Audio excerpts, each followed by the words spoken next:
Un saludo a todos y todas los estudiantes del curso de Auditoría 1. En este caso vamos a proceder con la videoconferencia de los primeros temas. Tenemos para desarrollar en el primer bloque lo que sería la auditoría de los estados financieros y su planificación, tema 1 y 2.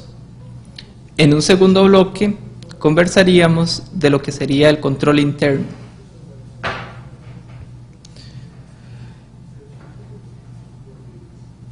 En el tema 1 tenemos varias NIAs, normas internacionales de auditoría, las cuales vamos a proceder a conversar, a comentar. Estamos iniciando con la NIA 200, objetivos generales del auditor independiente y la conducción de una auditoría con respecto a las normas internacionales de auditoría. NIA 200. De hecho, las normas internacionales, ustedes toman el libro y lo primero que viene, bueno, serían unas definiciones, después nos habla sobre el control de calidad y inicia ya con la NIA 200. Sería importante que hagan un repaso o una lectura de lo que les estoy comentando, definiciones y de aseguramiento de la calidad, para tener un mejor entendimiento de lo que trataría la NIA 200. En este caso, tenemos que, vamos a ver lo que se refiere a una conducción de una auditoría de los estados financieros. Los requisitos éticos de una auditoría de estados financieros, el escepticismo profesional, el juicio profesional, evidencia suficiente y apropiada, y vamos a conversar del tema de los riesgos. La auditoría de estados financieros tiene un propósito.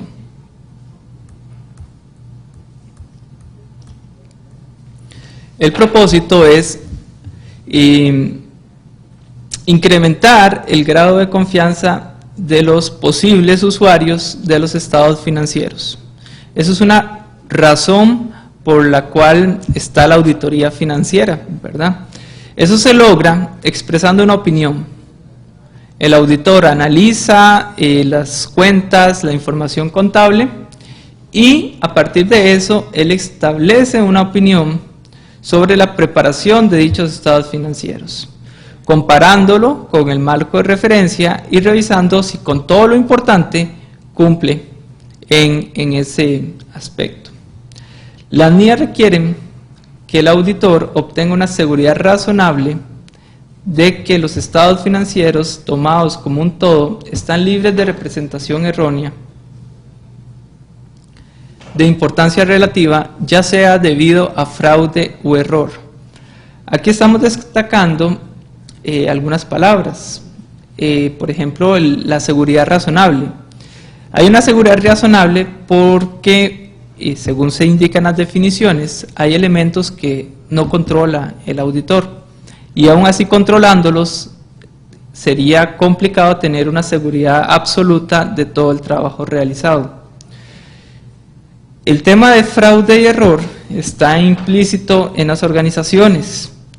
Tenemos que el fraude y error se puede presentar ya sea de manera individual, a manera de partidas o a manera de personas.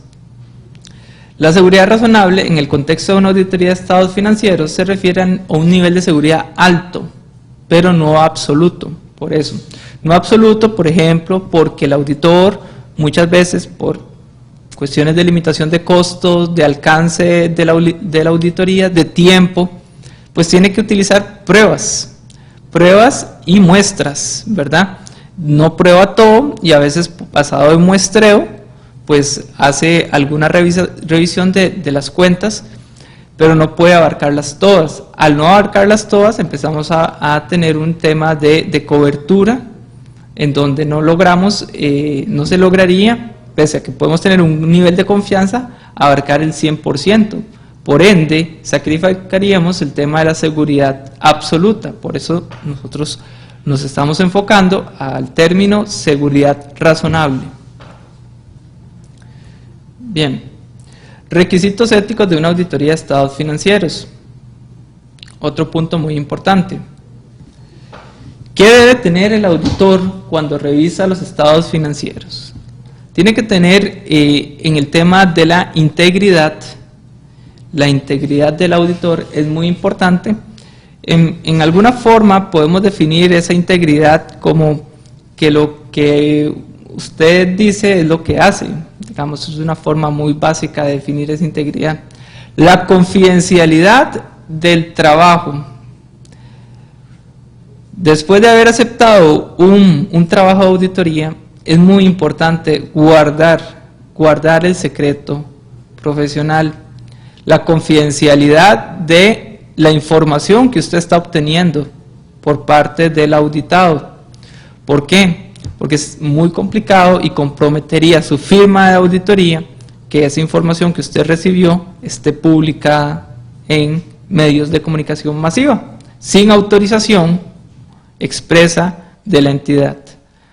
La conducta profesional, la objetividad al momento de emitir usted sus opiniones, y la competencia profesional y debido cuidado, en donde implica, por ejemplo, conocer las normas, entender las operaciones y debido cuidado, por ejemplo, no expresar una opinión que pueda ser negativa cuando no hay evidencia para poder hacerlo.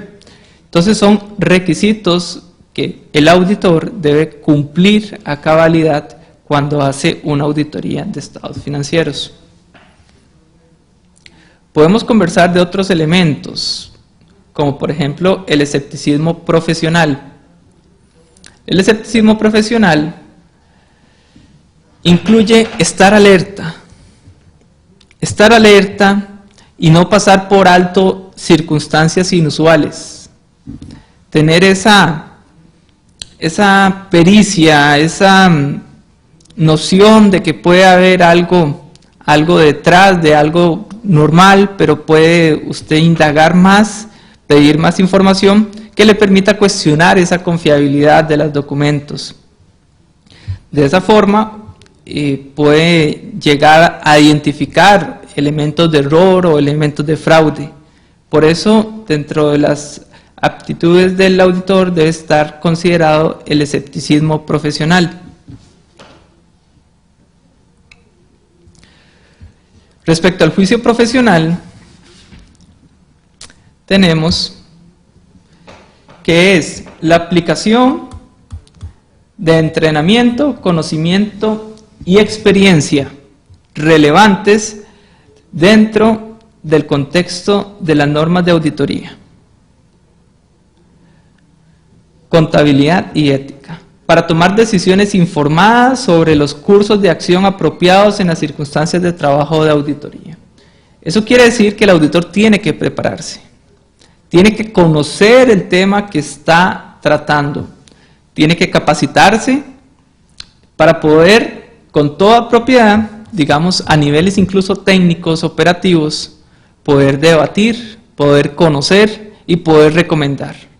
O simplemente poder dar una expresión sobre lo que él encontró. Por eso es importante el juicio profesional. Dentro de esta norma vemos implícito un concepto que es el de la evidencia. La evidencia debe ser suficiente y apropiada, o suficiente y pertinente al quehacer del auditor, y suficiente se refiere a la cantidad. Usted puede tener una combinación adecuada entre lo que es uno y otro. Es lo que se sugiere en el tema de las auditorías. Veamos lo siguiente. Evidencia suficiente, evidencia de auditoría. La evidencia de auditoría es la información que usa el auditor para llegar a las conclusiones sobre las que basa su opinión. Esa información incluye la que está contenida en los registros contables que fundamentan los estados financieros y otra información. Detallando esto, encontramos que suficiencia es la medida de la cantidad de evidencia auditada.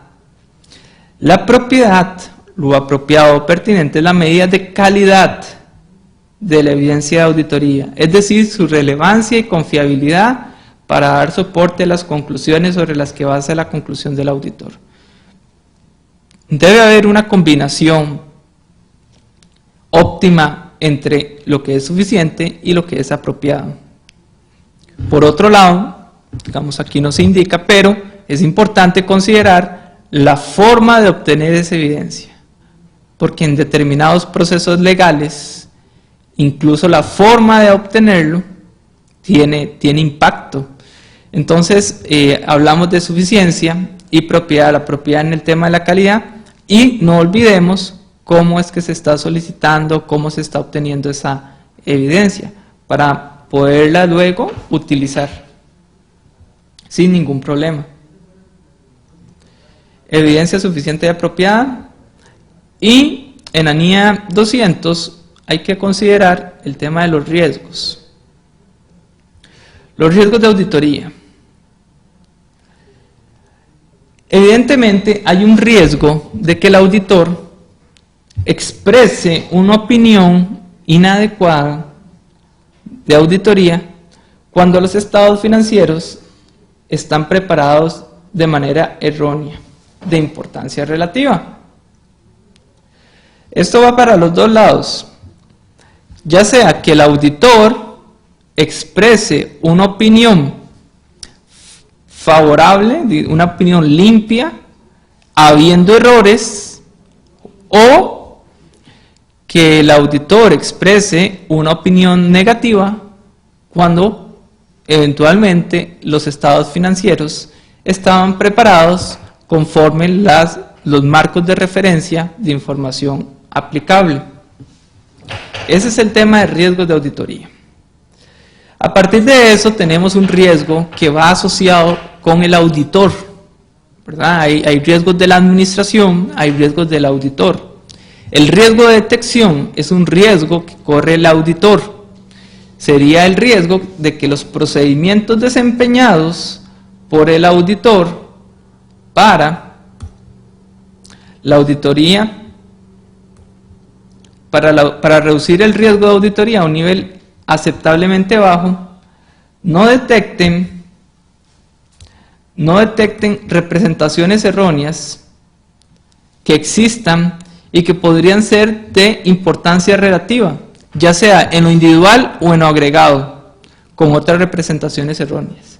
Quiere decir, en resumen, que pese a que el auditor haga, podemos tenerlo desde el planteamiento de las pruebas o procedimientos del auditor que estén mal planteados, hasta el tema de que, pese a que estén bien planteados, no se desempeñen adecuadamente.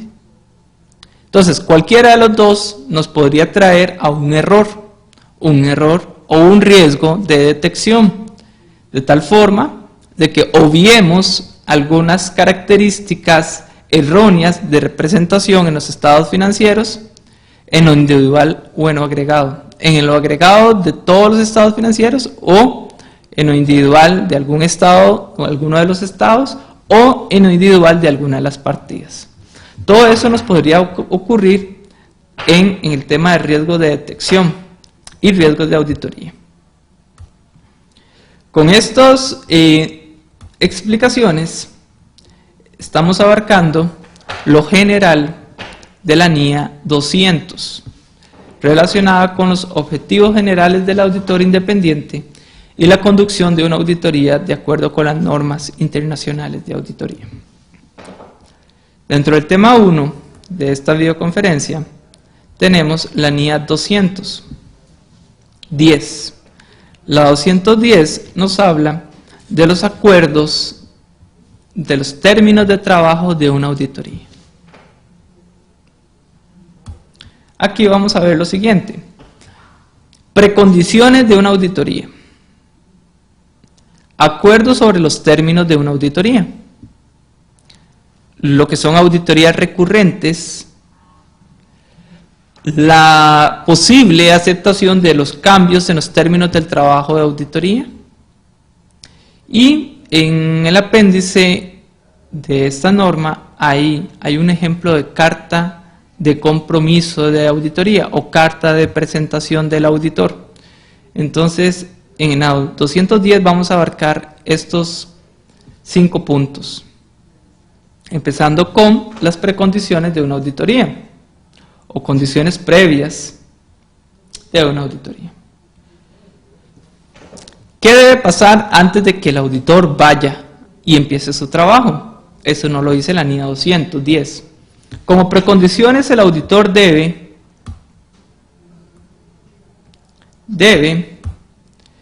determinar si el marco de referencia utilizado por la institución es aceptable, porque con ese marco de referencia es con el que se va a presentar la información financiera que el auditor va a ir a revisar. Entonces, es una de las pautas iniciales que debe llevar el auditor.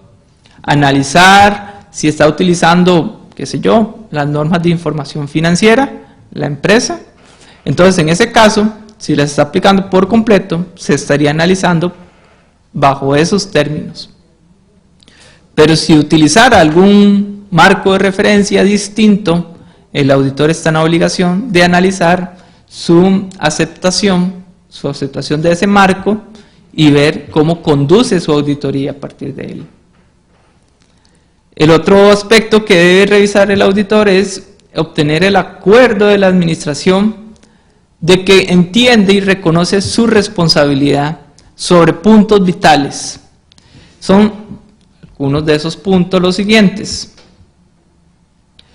sobre la preparación de los estados financieros de acuerdo con el marco de referencia de información financiera aplicable. ¿De quién es la responsabilidad de preparar esos estados financieros? De la administración. Por eso, el auditor debe pedirle a la administración de que él entiende su responsabilidad sobre dicha preparación.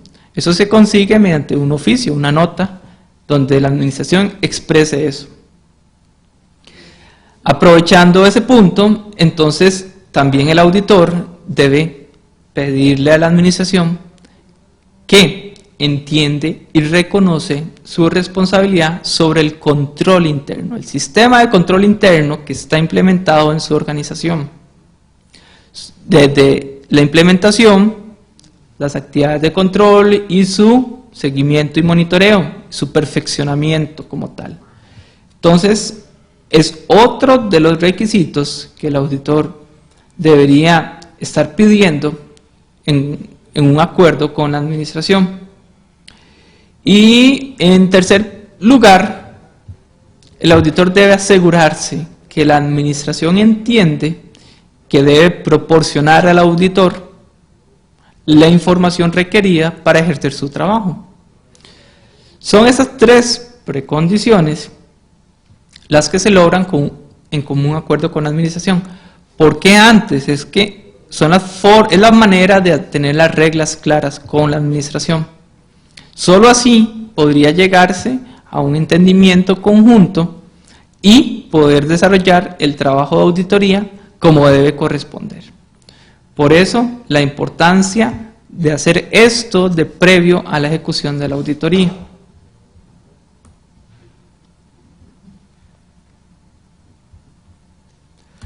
Otro punto que tenemos sería el acuerdo sobre los términos de la auditoría. Eso es muy interesante, porque una auditoría puede basarse en algún aspecto puntual, en alguna cuenta, en alguna parte de los estados financieros o en todos los estados financieros. Por eso, los términos acordados del trabajo de auditoría deberán registrarse en una carta de compromiso. Dicha carta, como les comento, está en el anexo 1 de la norma 210. Deberán documentarse en una carta u otra forma adecuada de acuerdo escrito y deberá incluir. ¿Qué incluye entonces eso?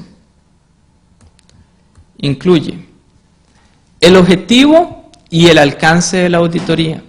¿Qué voy a hacer ¿Dónde? ¿Cuándo lo voy a hacer? ¿Qué propósito tiene?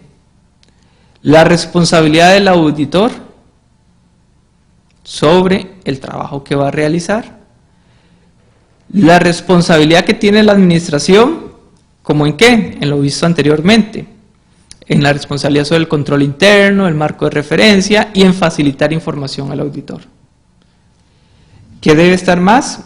La identificación del marco de referencia e información financiera aplicable, que quede claro desde el inicio. Y por último, en esa carta de compromiso usted puede indicar referencia a la forma y contenido del dictamen, puedes indicar temas sobre los honorarios, eventualmente podrías incluir ahí algunos asuntos como información que se va a solicitar de previo a la auditoría. Entonces, es la manera de tener reglas claras antes de iniciar un trabajo de auditoría, en su fase de planificación y de acuerdo de los términos de trabajo. Una auditoría recurrente, pues como el concepto lo indica, es cuando ya ha sido evaluado previamente esa auditoría, usted ya ha sido contratado previamente. En auditorías recurrentes, el auditor debe evaluar si las circunstancias requieren que se revisen los términos del trabajo de auditoría y si hay necesidad de recordar a la entidad los términos existentes del trabajo de auditoría. Puede ser que un auditor, una firma de auditoría, se contrate durante varios años para hacer el mismo trabajo. Entonces, en ese caso, igual, hay algún ahorro en cuanto a algún tiempo de recopilar y conocer la entidad, porque usted ya tiene documentos de esa entidad que va a utilizar el año entrante o en la siguiente auditoría. Pero es importante revisar si los términos de la auditoría se mantienen, si es el mismo alcance, los mismos objetivos, incluso, ¿por qué no?, si han variado ciertas circunstancias desde la última vez que se hizo la auditoría. Entonces son cosas que, volvemos al punto, hay que tener claras previo al inicio del trabajo, pero puede ser una nueva auditoría o una auditoría recurrente. Eso es lo que explica acá. Vamos a ver, hay otro tema acá, la aceptación de un cambio en los términos del trabajo de una auditoría. Eventualmente, una auditoría, pese a que usted logró un entendimiento con la administración de lo que iba a ser el alcance, puede eventualmente, por algunas circunstancias justificadas, cambiar. Pero esa justificación que le da la administración tiene que ser valorado por el auditor para determinar que no hay algún inconveniente respecto al trabajo que iba a desarrollar.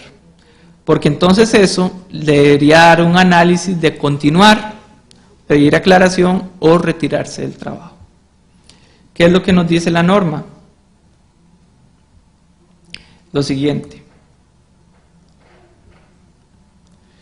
El auditor, en principio, no debería estar de acuerdo con un cambio en los términos de trabajo cuando no haya una justificación razonable para que lo haga. Si antes de completar el trabajo se le pide al auditor que cambie su trabajo de auditoría, el auditor deberá determinar si existe esa razón justificada para hacerlo. En caso de existir razones de peso y ser de recibo por parte de la firma o del auditor, debería entonces, en común acuerdo, registrar los nuevos términos del trabajo en una nueva carta de compromiso u otra forma adecuada de acuerdo escrito. O sea, pese a que haya nuevos cambios y ya se ha hecho una carta anterior, debe registrarse en qué términos se va a trabajar. Si el auditor no está de acuerdo, como les dije, con un cambio en los términos del trabajo y la administración no le permite continuar con el trabajo original, el auditor tiene lo siguiente, tiene que pensar lo siguiente. Una opción, retirarse del trabajo. Y la otra de determinar si hay alguna obligación, ya sea contractual u de otro tipo, para reportar las circunstancias a otras entidades, como los encargados de gobierno corporativo, dueños o entidades reguladoras o supervisoras.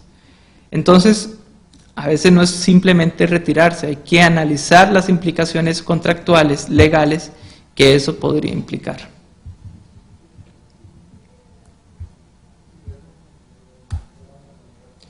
Finalmente, en esa norma 210 nos da un ejemplo de carta de compromiso. Es el apéndice número 1,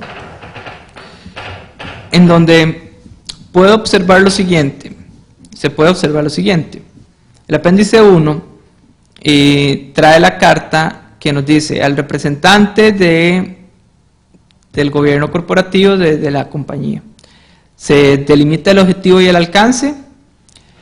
Ojo aquí cuando empieza, nos han solicitado que auditemos los estados financieros de la compañía ABC, por ejemplo, que comprende el balance general y el estado de resultados. Ahí estamos diciendo qué vamos a hacer, en qué periodo y cuál es el alcance. Vean que aquí, en el apéndice 1, se señala, nos han solicitado ustedes, porque eso es cuando va a empezar el trabajo. Cuando ya estás haciendo el dictamen, pues, se pone, hemos auditado los estados financieros de la compañía ABC, que comprende el balance general y el estado de resultados. Ese es el cambio que se da en el tiempo. Al principio, incluso las palabras, la forma en que se redacta, tiene que ir hacia futuro, nos han solicitado, y después cuando se tiene el dictamen, hemos auditado. Elementos como esos son los que cambian, pero se mantienen muchos otros. Se indican las responsabilidades del auditor, conducir una auditoría con respecto a las normas internacionales de auditoría, las cuales requieren que se cumplan con ciertos principios éticos y se planee la auditoría para obtener una seguridad razonable sobre la presentación de los estados financieros. Nos habla luego sobre la situación de los riesgos de la auditoría, un riesgo inevitable de que existan errores de importancia relativa que no puedan detectarse, riesgo de detección, ¿verdad? Aunque la auditoría sea planeada y realizada de manera adecuada de acuerdo con las NIAs. Ojo con ese párrafo. Y termina con el tema de la faltan varios puntos. El tema de la responsabilidad de la administración, que básicamente teníamos sobre la elaboración de los estados financieros con un marco de información, sobre el control interno y de proporcionar información al auditor. De la información al auditor estamos hablando del acceso a esa información, a cualquier información adicional y las consultas que él ocupe. Finalizando la carta, pues puede el auditor incluir los formatos de dictamen, puede conversar sobre los honorarios, facturación, incluso podría agregarle alguna solicitud de información para que vaya empezando a trabajar. ¿Sobre qué información? Puede ser leyes, reglamentos internos, estructura organizacional, historia de la compañía, todo eso lo puede ir desde el inicio, desde esa carta, pues puede empezar a solicitar. Con esta explicación finalizamos de la NIA 210 referida a acuerdos de los términos de trabajo de auditoría. Ya hemos abarcado dos de lo que se refiere a la planificación y de los términos de la auditoría. Seguidamente pasamos a la NIA 240. ¿Cuál es la responsabilidad del auditor en relación con el fraude en una auditoría de estados financieros? Para analizar esto, tendríamos que conocer cuáles son esas características del fraude. ¿Cuáles son? Serían las siguientes. Los errores en los estados financieros pueden surgir ya sea por fraude o por error. Por esas dos razones, un estado financiero puede estar mal construido. El factor distintivo entre uno y otro es si la acción fundamental que produce el error en los estados financieros es intencional o no. Si es intencional, ahí hay un elemento de fraude. Fraude, por ende, es un acto intencional de una o más personas entre la administración, los encargados, empleados o terceros. Puede ser interno, gente interna, con gente externa de la organización, o solamente personas internas, que implique el uso de engaño para obtener una ventaja injusta o ilegal. Ese es el concepto de fraude. Entonces el auditor tiene que entender que en cualquier trabajo de auditoría que acepte, va a estar presente elementos de error o de fraude. Podrían estar presentes elementos de error o de fraude. Entonces, ¿qué es lo importante aquí? Tener ese escepticismo profesional de que eso puede ocurrir. La pericia del auditor que hemos conversado. Vamos a hablar de la responsabilidad nuevamente de la administración. Habíamos dicho de que la administración tenía que estar consciente de su rol sobre el control interno, ¿verdad? Entonces, respecto al fraude, es responsabilidad de ellos la prevención y detección del fraude, porque descansan los encargados del gobierno corporativo como en administración. Gobierno corporativo entendamos como aquellos que tienen a cargo la supervisión, las decisiones estratégicas de la organización, y la administración, el nivel operativo que ejecuta. Vemos que, ojo aquí, ¿de quién es la responsabilidad? De la administración, de prevenir y detectar, no del auditor. El auditor podría ser que encuentre algo de eso, pero la responsabilidad de detectar el fraude y prevenirlo debe ser de la administración. Y la pregunta es, ¿cómo hace la administración para detectar eso, verdad? Bueno, eso precisamente lo logra mediante mecanismos de control del sistema de control interno institucional. Por eso tiene que hacerse un análisis de riesgo, una revisión, una valoración, actividades de control, actividades de monitoreo. De esa manera podría llegar a prevenir y detectar oportunamente todos esos focos de fraude, eventual fraude que hay en la organización.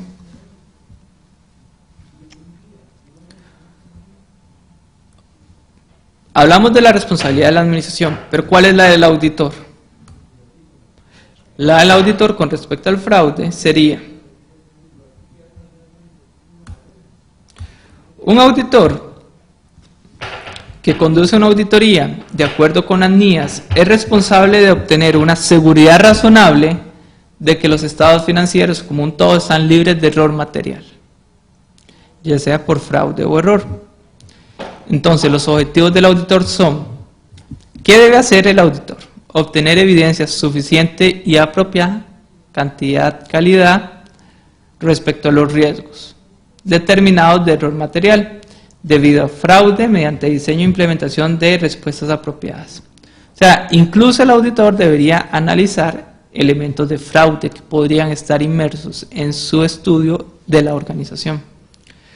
Debería responder de manera apropiada al fraude o sospecha de fraude, identificando durante la auditoría. ¿Cómo podría el auditor sospechar de fraude?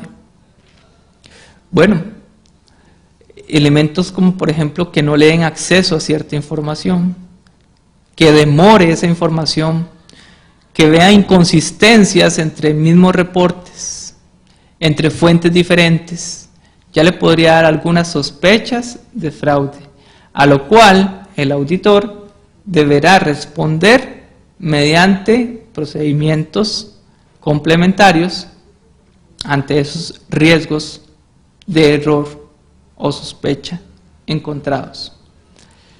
Adicional, el auditor debe identificar y evaluar los riesgos de error material que encuentre en los estados financieros.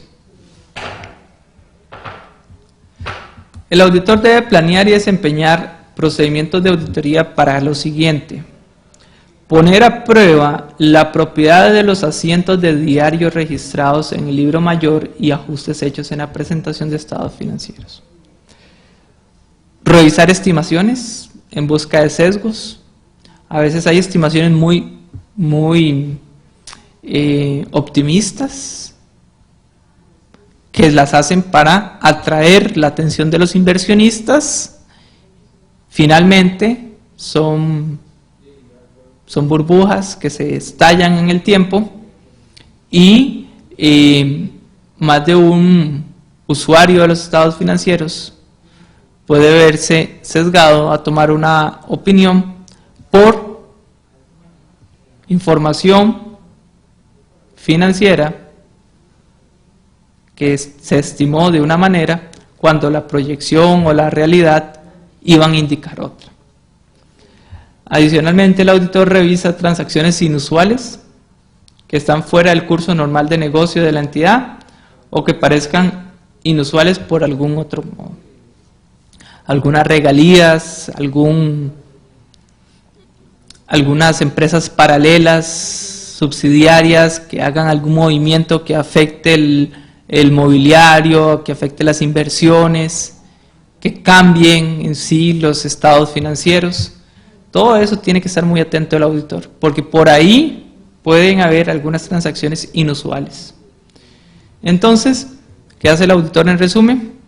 El auditor analiza, va indagando lo que él va haciendo con las pruebas y procedimientos de auditoría, pero puede, ante eventuales sospechas, hacer procedimientos complementarios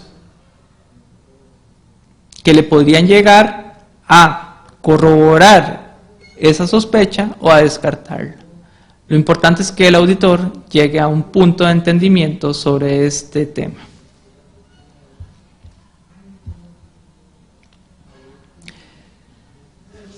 ¿Y qué pasa si el auditor comprueba esas sospechas? Comprueba de que son ciertas, pues podría tener la incapacidad para continuar en el trabajo que se le había encomendado. Por eso, si como resultado de un error resultante de fraude o sospecha traen a cuestionamiento la capacidad de continuar con el desempeño de la auditoría, el auditor debe determinar las responsabilidades profesionales y legales aplicables, incluyendo reportar a la persona o personas que hicieron el nombramiento de la auditoría. Es decir, hay que ir escalando ahí. Dependiendo del nivel, si es un nivel administrativo, habría que analizar si esas sospechas de fraude deberían ya ser comunicadas al gobierno corporativo, quien lo contrató al auditor. Llegó a ese nivel, pero usted ya tiene algún fundamento para llevarlo hasta ahí. Dependiendo el tema, dependiendo cada caso obviamente, hay que analizar si es apropiado retirarse del trabajo. Y si se retira del trabajo, el auditor tiene muchas implicaciones. De imagen, por ejemplo, eso daría una alerta a los inversionistas, a los usuarios, a las entidades de supervisión de que algo podría andar mal en esa empresa. Por lo cual, entonces debería, antes de eso, discutir con el nivel apropiado de la administración y con los encargados de gobierno corporativo las razones para el retiro. Determinar, como lo vimos anteriormente, si hay algún requerimiento profesional o legal para reportar a quienes hicieron el nombramiento o a las autoridades de regulación en razones de retiro. Cuando el auditor sospecha algo, tiene que seguir estos puntos que están marcados en la presentación. Representaciones escritas.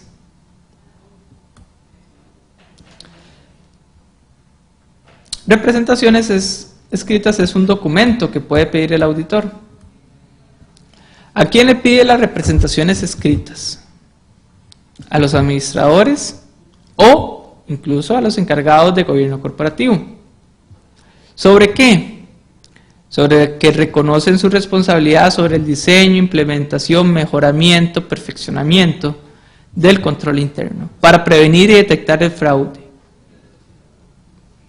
Puede obtener una representación de que han revelado al auditor los resultados de las valoraciones de riesgo y de que los estados financieros pueden estar representados en forma errónea a nivel material como resultado del fraude. O que le han informado al auditor su conocimiento de fraude o sospecha.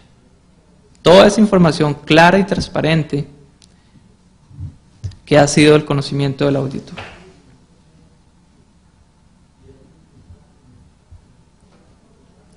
Discusión entre el equipo de auditoría. Quiere decir, después de eso, el equipo de auditoría podría discutir qué hacer. ¿Qué hacer con respecto a lo encontrado? Discutir con el equipo de trabajo la susceptibilidad de los estados financieros de error material debido a fraude. Brinda la oportunidad para que los miembros con más experiencia del equipo compartan sus ideas sobre cómo y cuándo pueden ser susceptibles los estados financieros de fraude o error. Con la experiencia que han tenido a lo largo de los años, podrían dar soluciones o consejos de cómo afrontar estas situaciones. Facilita al auditor considerar una respuesta apropiada a esta susceptibilidad y determinar los miembros del equipo que conducirán ciertos procedimientos. Por lo delicado del tema, puede ser que haya gente experta a quien se le debería delegar o transferir esos puntos. Entonces, solo discutiéndolo con un equipo de trabajo se puede llegar a ese nivel.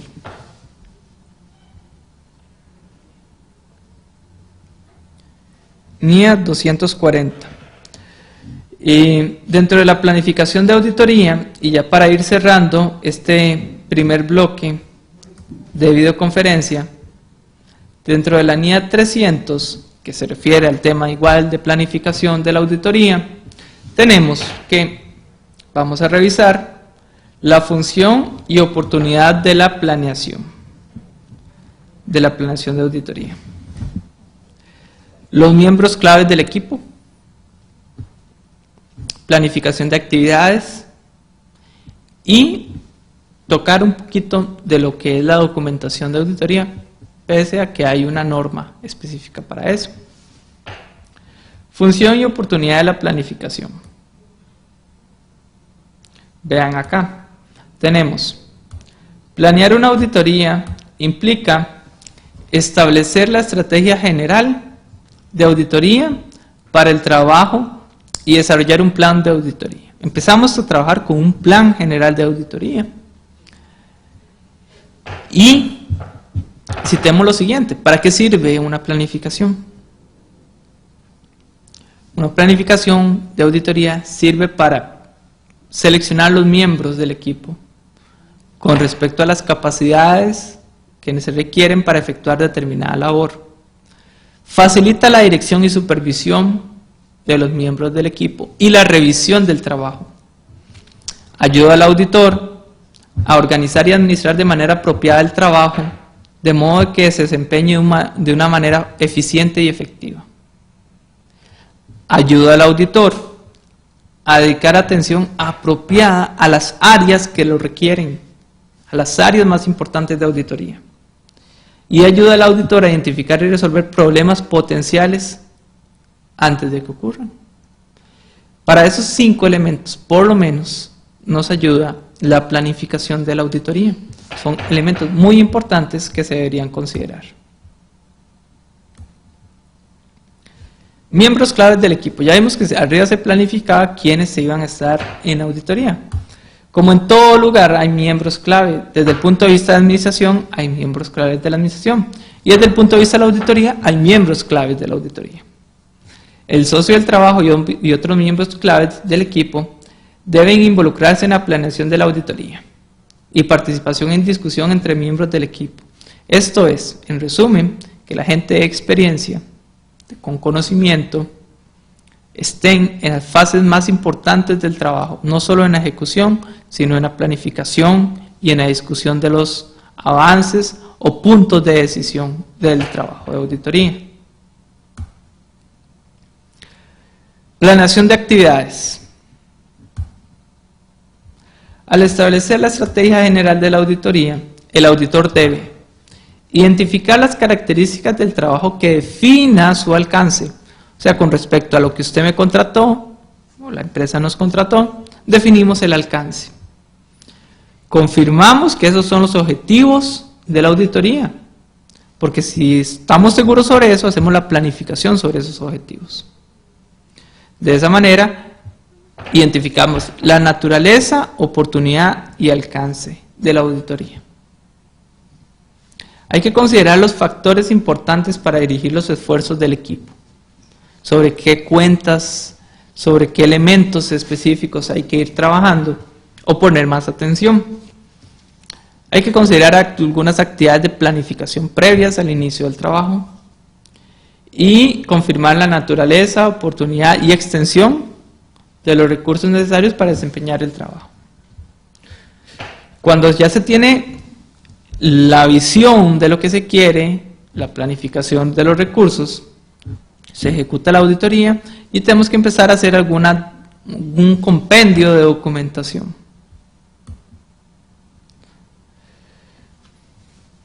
¿Qué empezamos a documentar? La estrategia general de auditoría, el plan de auditoría y cualquier cambio importante a la estrategia o al plan, así como las razones. No solo que lo cambié, sino por qué lo cambié y cómo lo voy a cambiar. ¿Y cómo afecta eso el desempeño final de mi trabajo de auditoría?